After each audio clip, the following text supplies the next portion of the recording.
Tonight, one new appointee takes control over the board for the Thunder Bay Police, following two damning reports citing racism and a lack of competence. We feel that the Creator has given us, He has provided wind in our traditional territory. First Nations in Alberta partner in producing renewable energy.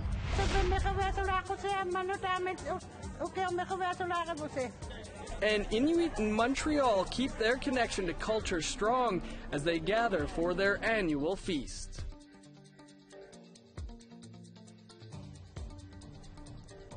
Good evening, welcome to APTN National News. I'm Dennis Ward. And I'm Melissa Ridgen. After a rough week for the City of Thunder Bay, the police board is ending the year with some hope and optimism. The board held its first meeting with a newly appointed administrator who holds all the power. Willow Fiddler reports. The administrator hired to take over the Thunder Bay Police Services Board says the board hasn't been disbanded. There is no order to dissolve the board, to dismantle the board, to dismember the board. The board is functioning, and what has happened is an administrator, namely myself, is put in charge on a temporary basis until an education piece, which I outlined, is completed. He's talking about a new training program that board members have to undergo before they get their voting powers back. But the first order of business at Lockwood's first board meeting echoed the findings from last week's reports regarding the Thunder Bay Police Service. We acknowledge unequivocally that systemic racism exists in both the service and the board. By making this statement, we want to acknowledge that the board has failed the Indigenous community. The new board was sworn in days before the Ontario Civilian Police Commission released its report on the police board. In it, lead investigator Senator Murray Sinclair appointed Tom Lockwood to administer the board for 1 year. But Lockwood wants to see the board take its power back well before then. It's important to get this board functioning, so those of us who are here will take the training. When new members are appointed, they will have to take the training. The board plans to complete their training by February. The current board is made up of Chair Selina Wright-Berger and members Mayor Bill Morrow and Councillor Kristen Oliver. There are 2 vacant seats to be appointed by the province and City of Thunder Bay. Until then, Police Chief Sylvie Hoth said she'll be working closely with Lockwood. Hoth is tasked with addressing the 44 recommendations from the Office of the Independent Police Review Director's report that revealed systemic racism within her ranks. Director McNeely clearly stated in his report, and I quote, "We cannot lose this opportunity to improve the relationship between the Thunder Bay Police Service and Indigenous communities. The recommendations in this report provide tools to enable that relationship to significantly improve." She says she'll be consulting with her senior administration and service members to come up with an action plan in January. In a statement last weekend, the Thunder Bay Police Association denies any racism. Board Chair Selina Wright-Berger says they've misinterpreted the reports. We are focusing on systemic racism. Don't forget that first word, because if you forget the first word, then people start taking it personally. We are not selecting or pointing at anyone and saying you're a racist person. And we have a service that we are proud of. So I think what we need to do is, I would like to send a message to the force that we are behind them. We've taken a blow, but we're all in this together. So if someone's out there throwing Scud missiles, that's only going to set us back. In January, the board plans to hold a formal public acknowledgement and apology for failing the Indigenous community. So we want to do it respectfully. We want to invite the community, including the Indigenous community. We will have elders there. We will have ceremony. And I think it's something that people are going to appreciate. Just saying it into a microphone at this point in time is not really, it's not really powerful enough. We feel we need a powerful message. Wright-Berger encourages members of the Indigenous community to apply for the vacant seats that they want to see filled by February. Willow Fiddler, APTN National News, Thunder Bay. Construction is beginning on the Coastal GasLink pipeline project, which will move natural gas from northern British Columbia to the west coast and then on to Asia.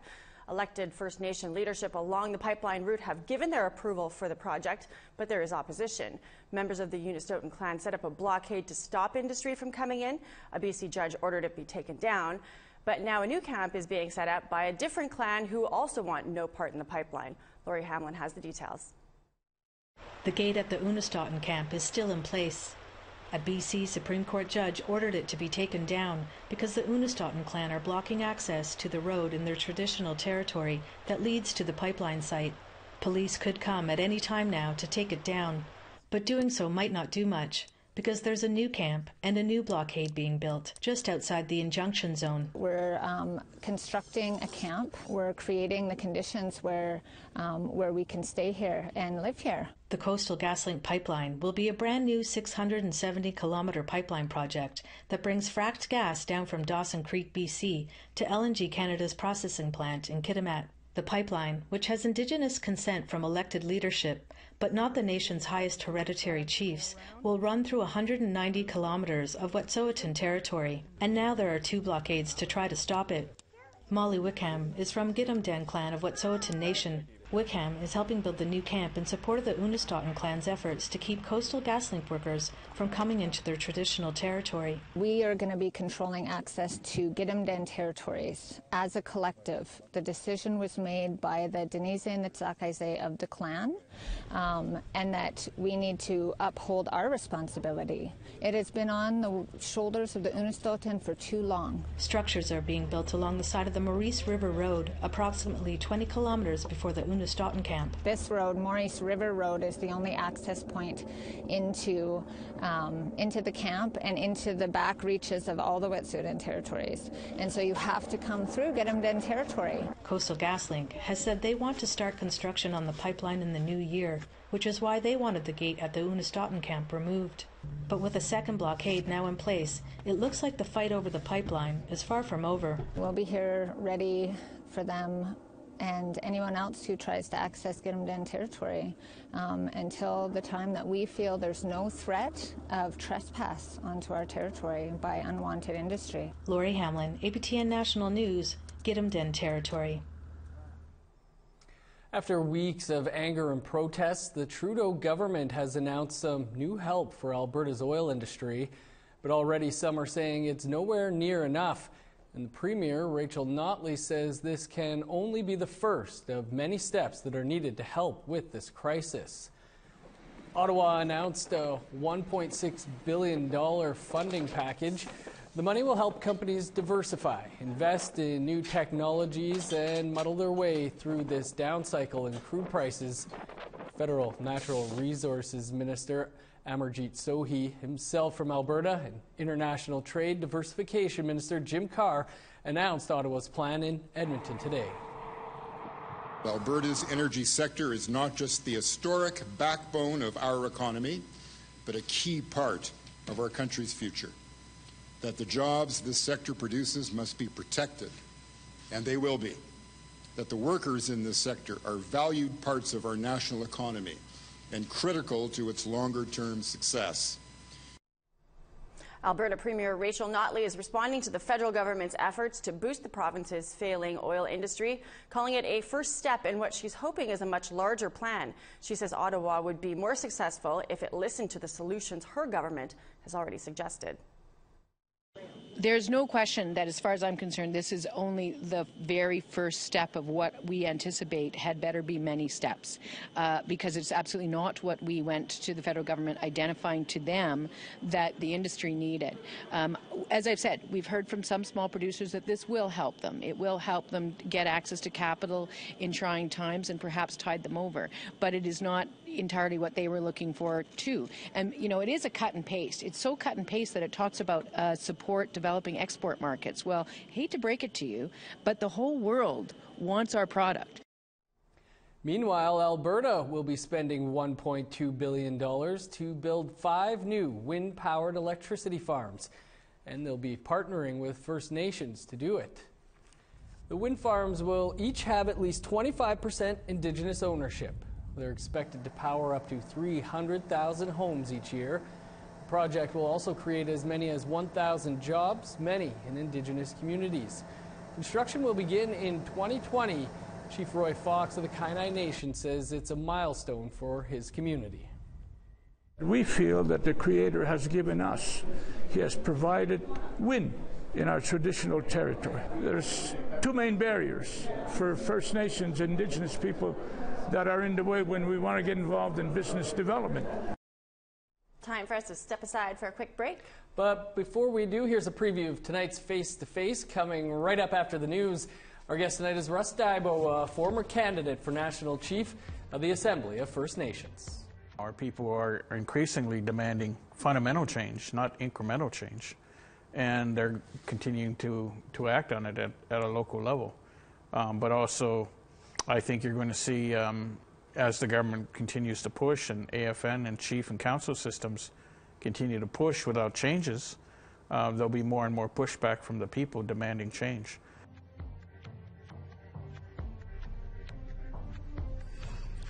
Starting on the East Coast, -2 for Halifax, +1 with snow for St. John's.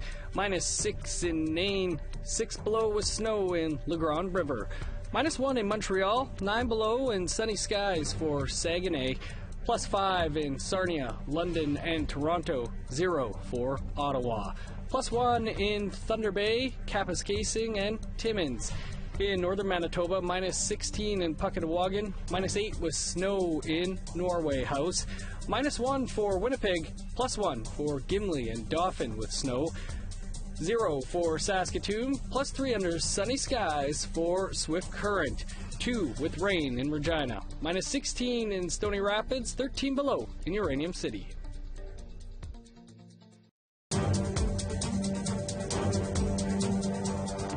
Welcome back. The Northwest Territories' only college might be moving off their main campus from a town in the South Slave region to the capital city of Yellowknife. And it's not sitting well with students and many residents of Fort Smith who feel their community is being ignored by the territorial government. Here's Charlotte Morat-Jacobs in Fort Smith. Lindy Burke spends most of her time here at Aurora College's Thabacha campus. She has years of school left. But now she wonders what lies ahead for her education and her home community of Fort Smith. I think it would be a big loss to this community. This spring, the territorial government did a review of Aurora College, and they recommended the headquarters and main program of the college move from Fort Smith to the satellite campus of Yellowknife, something Burke, like many, are opposed to. I think I would choose to go probably down south, just because it'd be a lot cheaper to live. Daycares would probably be a lot easier to access, and I don't know, Yellowknife it's close to home, but I would probably choose to go down south. While the territorial government recently promised to build a polytechnic university, Aurora College remains the only college in the Northwest Territories.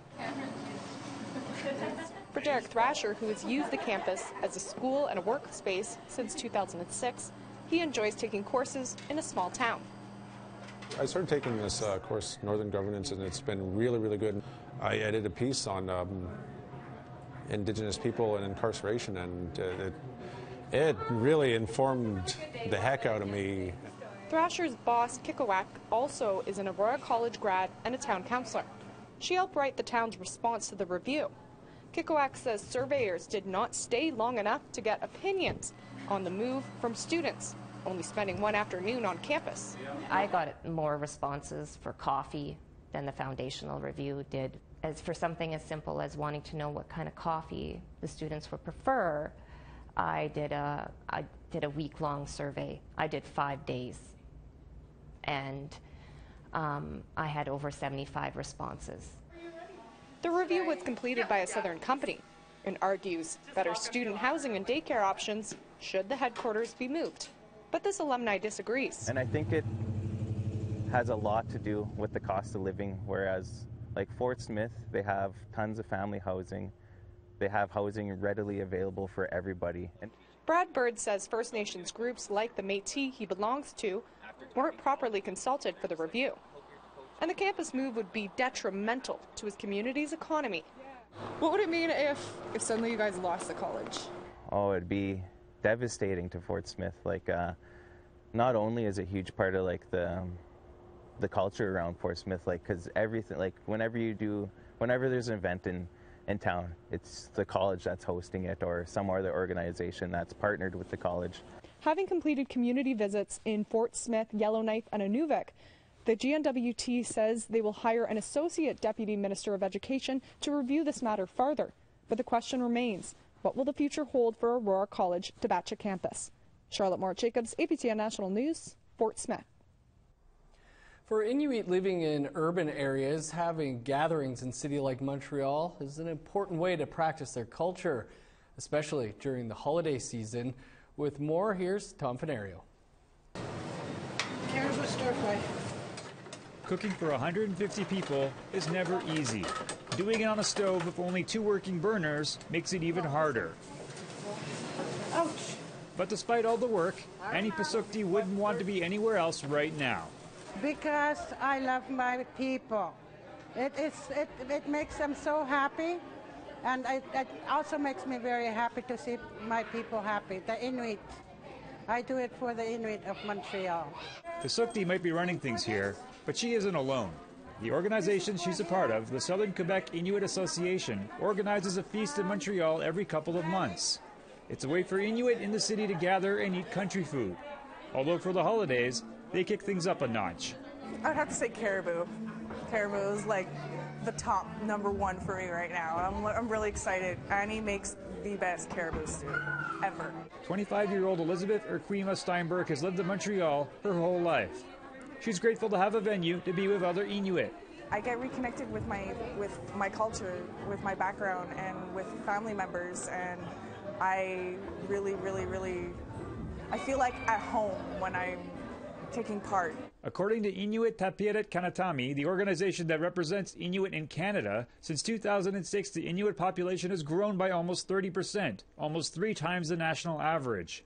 But the Inuit population outside of their ancestral homelands has grown even more, by 62%. This is in part because many Inuit are moving to urban centers to escape housing shortages or to pursue employment and education, making feasts like this all the more important. Where we feel at home with our culture, or with our family, with our friends, and the children watching all the kids play. It's the best thing. As you can see, they're all running around like crazy. Being 6 months pregnant, Urquima Steinberg is looking forward to coming to these feasts once her child is born, be it to expose her to Inuit delicacies such as fermented walrus, or to meet other northern residents, such as Santa Claus. Either way, thanks to the efforts of the Southern Quebec Inuit Association, she'll have that opportunity.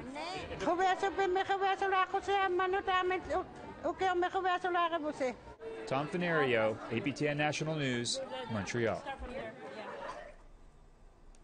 As you can see, the holiday season is upon us, and we have another special Christmas story coming up after the break. That's next, but first, a look at the rest of Wednesday's weather forecast.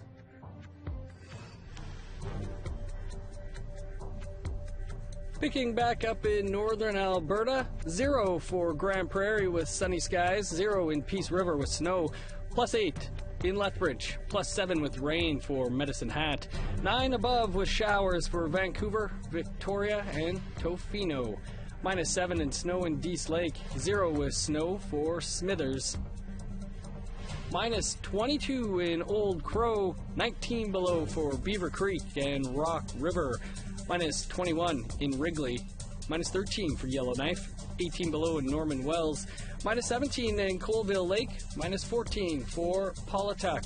In Nunavut, much cooler, 28 below for Chesterfield, Baker Lake, and Repulse Bay, -29 in Resolute, 31 below for Joe Haven.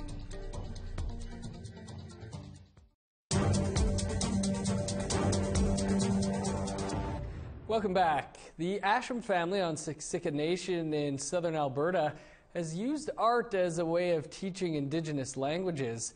Their work is in school and daycares, and this year it's also becoming a popular Christmas present. Tamara Pimentel has the details.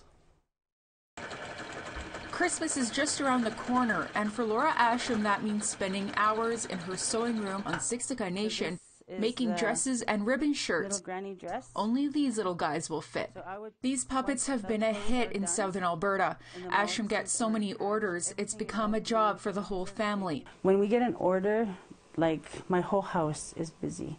I'm working in here, and then my son's in the next room. He's doing all the foam. My husband's upstairs. He's trying to finish, like he stuffs the hands and the arms, and then he does the legs for me. And then my older daughter and my younger daughter does the moccasins. Asham Creations is an award-winning business, from buckskin wedding cakes to beaded horse regalia. She learned the art from her mother and sister and has been designing beadwork since she was 7 years old. But there's something about these puppets that make them a community favorite. Each comes as a set, dressed in traditional clothing and moccasins, with attention to detail. This is my first grandma. When I was creating her, I needed to really feature the face. So I made wrinkles on the side of her face, and then I put gray hair on her. It all started in 2010. Asham's daughter was entering an Indian princess pageant at her school and needed a talent to compete. I told her, well, why don't you do puppets? I told her, like, to do for a talent. You know, and I was telling her you could do the puppets, and you could say some Blackfoot words, and, you know, do a little skit or whatever, right? And so she said, yeah. So of course I can't just do any sock puppet or anything. I have to go more. Asham did her research, created her own patterns, and 2 days and 11 hours later created her first puppet. I had a lot of material left over to see if I can do a set. And I wanted to do a boy and a girl just to see how it'll look. So I made my first set of puppets, and I went around to the community, and they were saying that it looks really professionally done. She's had orders from schools and daycares, even from health services on Siksika. Now her puppets have become a learning tool, a fun way for children to have conversations in Indigenous languages. The kids really relate to those puppets. When I had them at our powwow or any place, the kids will say, hey, they go to my school. It brings a lot of joy. You know what? It brings out a goodness of a lot of people. Asham has sold her puppets across southern Alberta and in Peguis First Nation in Manitoba, but she wants to expand nationally. These are my babies, and they're going across Canada, and they're going to be leaving me and going into good homes. So. Tamara Pimentel, APTN National News on Siksika Nation. As if that wasn't cute enough, we now have a 17-day-old polar bear cub to show you.